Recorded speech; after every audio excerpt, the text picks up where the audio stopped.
Hello, hi, welcome back to my channel. So today I'm going to teach you all the unit 3. So in the unit 3 also you got the questions of from the question paper. In that is the fifth question, write about the advantages of Kohler theory, right?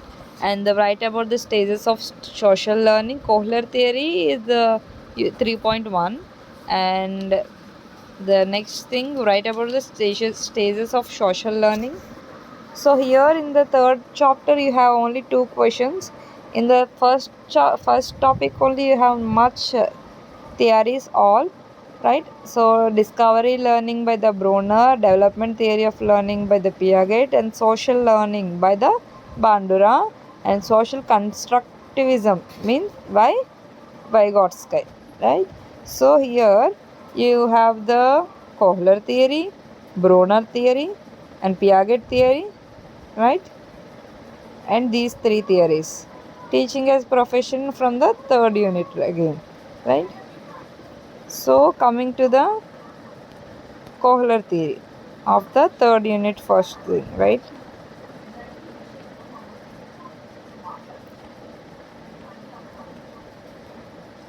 So Piaget's Brunner, yeah, Kohler. Wertheimer, Kafka, Kohler are the founders of the Gestalt School of Psychology. So, they stressed the role and importance of more holistic cognitive approach to the learning. So, Kohler proposed the sudden grasping or understanding of meaningful relations. So, learning is not merely a habit formation with a multitude of SR stimulus response connection. So, rather, it is a gestalt or a configuration of the totality or the organized whole. So this proves that the whole is more important than the parts. So learning is also takes place as a whole. So this theory implies that in the act of learning, we try to grasp the whole situation and then act according to the find out the best solution, right? We do not begin to make trails without the thinking as propounded by the trail and error theory. So the rather we try to grasp the understanding of the whole situation, right? And it's a little bit only this theory, and the next theory is the Brunner theory. This is the theory of the discovery of the learning. So Brunner is developed this theory, cognitive model learning, and his theory is generalized theory about the learning only. So his main concern was with the means by which people actively select, retain, and transform the information. So Brunner gives the emphasis on the points like the nature of the person as known, and the structure of the knowledge is also must be important. The nature of the knowledge acquisition process also important. So Brunner supported the cognitive process in teaching and the learning. So his concept attainment model is the outcome of his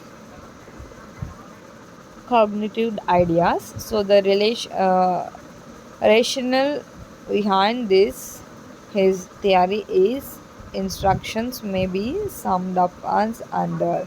So the learning is a cognitive process. This process involves the three activities: acquisition, transformation, and evaluation.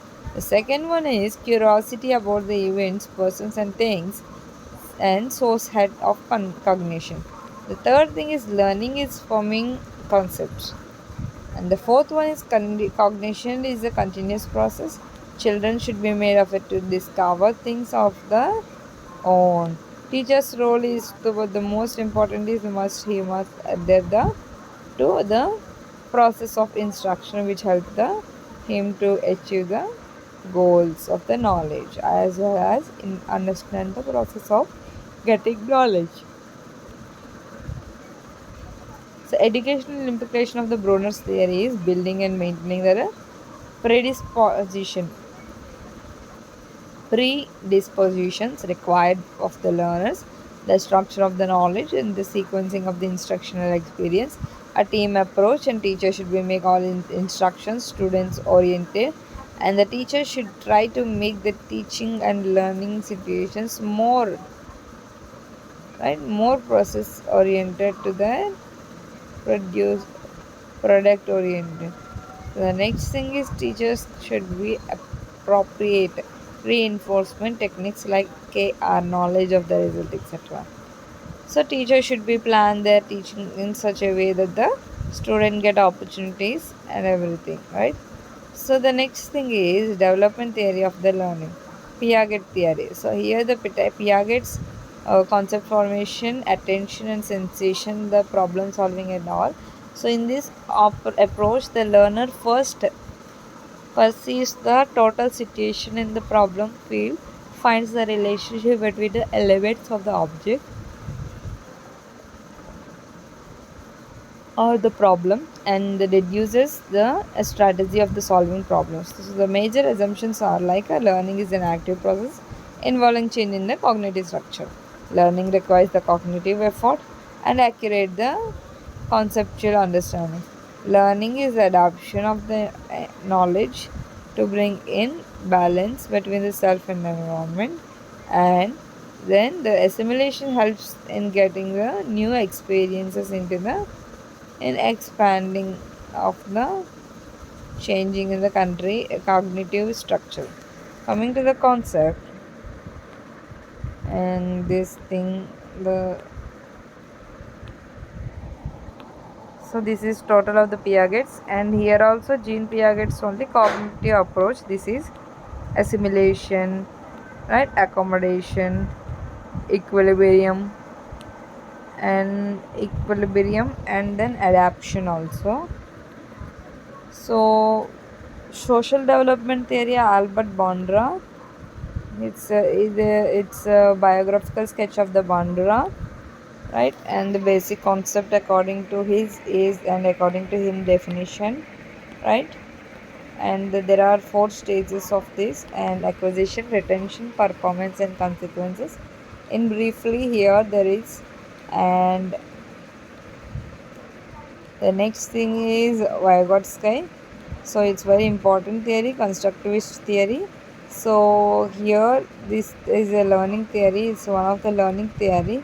So learners are makers of meaning and knowledge.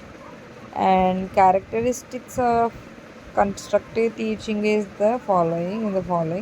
The learners are actively involved here, environment is democratic, and the activities are interactive and student centered and everything. Examples are these from the following. So research projects, such students research topic and can be presented their finding to the cases. And here is the traditional classroom and constructive classroom. You can observe these two textbooks, workbooks in the traditional way, in the primary sources and manipulative materials and everything. So the difference between the traditional and present days. So constructive theory is a genius. After more than a half century in science, I am unable to name another person who even approaches his incredible analytical ability and foresight.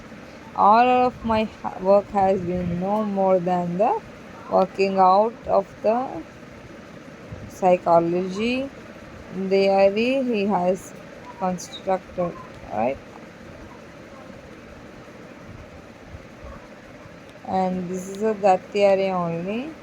And coming to the next one is humanistic approaches to the learning and learner centered approach. Here this is concept, and the characteristics according to this is the following points.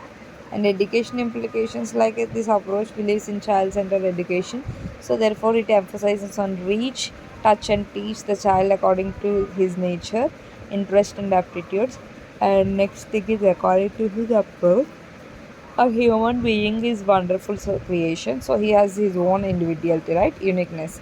According to this approach, we should know our students and their interests and personality, capabilities and background environment and use of teaching methods and etc also. And so thank you for watching.